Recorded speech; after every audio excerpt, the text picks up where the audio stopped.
আজকের এই ভিডিওর মাধ্যমে আমি আপনারা দুইটা ভিডিও ক্লিপ দেখাইমু। একটা দেখাইমু আসামের মুখ্যমন্ত্রী স্যারর আর একটা দেখাইমু রাহুল গান্ধীজির। তো রাহুল গান্ধীজি ভার্সাস আসামের মুখ্যমন্ত্রী স্যারর দুইটা ভিডিও ক্লিপস আজকের এই ভিডিওর মাধ্যমে আপনারা দেখতে পাইবা।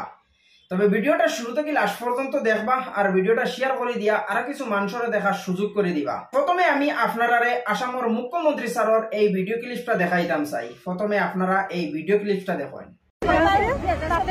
কেস তো শেষ করে দিয়া নাই কি নাম কেস এই একট গেল আমরা মাত্র এক মাত্র এই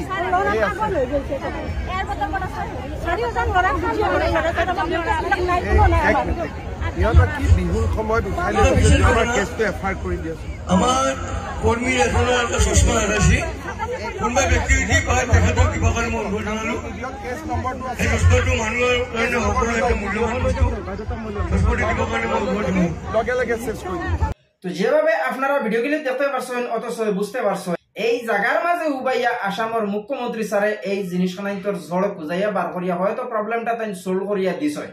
2 নম্বরে আমি আপনারারে রাহুল গান্ধীজির একটা ভিডিও ক্লিপ দেখাইতাম চাই। পরে আমি এই দুইটা ভিডিও ক্লিপসর পুষ্টিকরণ আপনারারে দেওয়ার চেষ্টা করিয়া। তো আপনারা রাহুল গান্ধীজির এই ভিডিও ক্লিপটাও দেখি রাই। सैलरी लेते हैं 12,000 14,000 आएगा आपको 7,000 8,000 वापस होता है वापस करना पड़ेगा गेट के बाहर कर देंगे सर 14-15,000 अकाउंट में आएगा आपको निकाल के देना है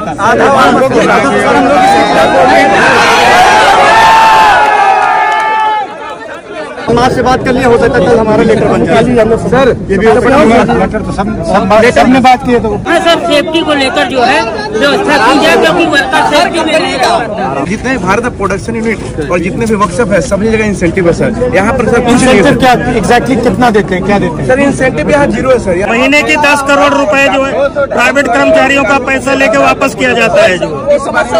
তো যেভাবে আপনারা ভিডিও ক্লিপ দেখতে পারছেন অথচ বুঝতে পারছেন রাহুল গান্ধীজি রেলিত বার হয়েছেন। রেলিত বারণির পরে এই জায়গার মাঝে উবাইয়া লেবারে কিছু শিকায়ত কতরা তাম কাছে।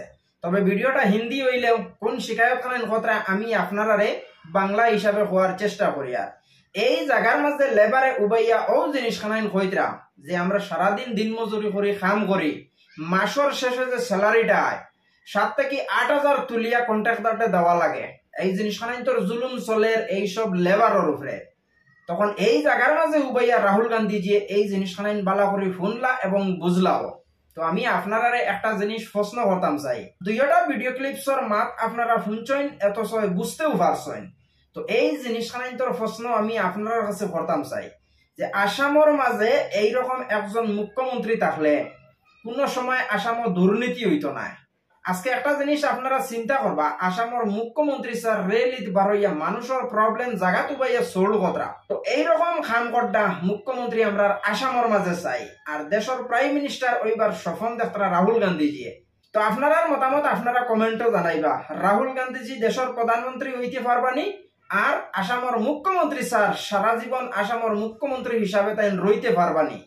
কারণ আমি একটা জিনিস আপনারা হইতাম চাই বর্তমান যে সিচুয়েশনটা আমি দেখতে পাইয়া রাহুল গান্ধীজিও মানুষের সেবা কতরা মানুষের কাছে যাইতরা মানুষের প্রবলেম বুঝার চেষ্টা কতরা সেম ভাবে আসামের মুখ্যমন্ত্রী স্যারও মানুষের পাশে পাশে যাইতরা মানুষের প্রবলেমটা বুঝার চেষ্টা কতরা। তো একটা জিনিস আমি আপনারা হইতাম চাই অনেক সময় সোশ্যাল মিডিয়ার মাধ্যমে এই জিনিসখানাই আমরা দেখতাম পাই এইসব রাজনীতির নেতাসকলের কারণে দাঙ্গা লাগে মানুষের সোশ্যাল মিডিয়ার মাধ্যমে আইয়া বাবাল সৃষ্টি করে। তো আজকের এই দুইটা ভিডিও ক্লিপ দেখার পরে তো আপনারা এই জিনিসখানাই বুঝতে পারলা যে স্টেটের একজন মুখ্যমন্ত্রী হিসাবে মানুষের সেবা কোন গলে কতরা আর রাহুল গান্ধীজিও মানুষের সেবা কোন গলে কতরা। এই জিনিসখানাই আপনারা বিবেচনা করিয়া আপনার মতামত আপনারা কমেন্টও জানাইবা। আমি একটা জিনিস আপনারা হইতাম চাই আজকে একটা জিনিস আপনারা চিন্তা করবা নেতা মন্ত্রী সকলে যদি এইভাবে সাধারণ জনগণের যদি সেবা করেন তাহলে আমরা দেশে কোনো গরিবই থাকতো না। আর একটা জিনিস আমি আপনারা হইতাম চাই এই জিনিসখানে আপনার মতামত আপনারা কমেন্টও জানাইবা এইসব নেতাসকলের কারণে বর্তমান আমরা দেশের মাঝে কোনো গরিবই দেখা যান না। এইসব নেতাসকলের কারণে হিন্দু মুসলিমের মাধ্যমে কোনো দাঙ্গা দেখা যান না। এইসব নেতাসকলের কারণে মন্দির মসজিদের লড়াই কোনো সময় দেখা যান না। এইসব নেতাসকলের কারণে হিন্দু মুসলিমের মাধ্যমে কোনো দাঙ্গা দেখা যান না। তো একটা জিনিস আপনারা চিন্তা করবা আপনারা তো বুঝরা মানুষ আপনারা বুঝিয়া শুনিয়া কমেন্টটা করবা যে আসামের মুখ্যমন্ত্রী স্যারের খামখানাইন আপনারা কেমন লাগলো, আর রাহুল গান্ধীজির খামখানাইন আপনারা কেমন লাগলো, আপনারা মতামত আপনারা কমেন্টও জানাইবা। কারণ এক সময় হিন্দু মুসলিমে লড়াই করতা, এখন কিন্তু হিন্দু মুসলিমের লড়াই নাই, মন্দির মসজিদর লড়াই নাই। আগে এক সময় মানুষে কইছেন আসামের মুখ্যমন্ত্রী স্যারে সারা মসজিদ মাদ্রাসা ভাঙ্গি ফেলাই দিতরা, কিন্তু আসামের মুখ্যমন্ত্রী স্যারের এই ধরনের সেবা দেখার পরে এই জিনিসখান মনেও আয় না যেন আসামের মুখ্যমন্ত্রী স্যারের কারণে আসামের মাঝে কিছু মাদ্রাসা ভাঙ্গা হয়েছে, মসজিদ ভাঙ্গা হয়েছে, এই জিনিসখান এখন তো নাই, একদম 0% হয়ে গেছে। আমি আপনাদের দেখতে ভাইয়া, তবে আপনারা তো বুঝরা মানুষ আছেন, আপনারা বুঝিয়ে শুনিয়া কমেন্টটা করবা, আপনারা মতামত আপনারা কমেন্টও জানাইবা। আজকে একটা জিনিস আপনারা চিন্তা করবা, এইসব নেতা হলে যদি এইভাবে মানুষের সেবা করেন, গরিব অসহায় মানুষের সেবা করেন, মানুষের পাশে দাঁড়াইয়া যদি মানুষের প্রবলেমটা বুঝার চেষ্টা করেন, তাহলে আমরা দেশের মাঝে কোনো গরিবই থাকতো না, কোনো দাঙ্গা ফসাদ থাকতো না।